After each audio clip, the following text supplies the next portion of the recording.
जय श्री श्याम मु सत्यम आपको स्वागत करुँ मोर गोटे नुआ ब्लॉग को देखो आम आज आसी पहुँचू राजस्थान शिखर जिलार बर्तमान तोरंग गेट कतरे देखो ये हूँ तोरंग गेट एठू मंदिर बर्तमान 1.5 किलोमीटर अच्छी आम बर्तमान मंदिर पाखक जीवु चलते आपण मानक देखा देखो मंदिर रू हाफ किलोमीटर पछुक ये दृश्य देखो बहुत सुंदर लगुच देखो श्रीकृष्ण बांसुरी देखो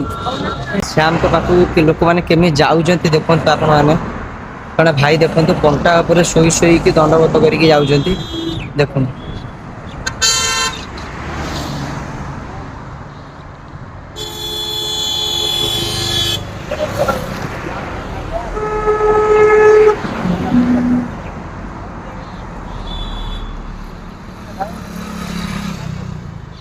बर्तमान आम जाऊँ मंदिर को सब जिनस किणा सरला बर्तमान ठाकुर देखु ये जाऊँ बर्तमान मंदिर को चलन देखो मंदिर आपन श्यामकुंड जावाक भीतर रास्ता देखु केवल श्यामकुंड देखा देखु केवल श्यामकुंड देखु ये हूँ श्यामकुंड पुराना श्यामकुंड ये देखो लिटराली आपण मैंने देखिपे ये केते भिड़ बर्तमान देखु माहौल ही किसी अलग अच्छी बर्तमान देखु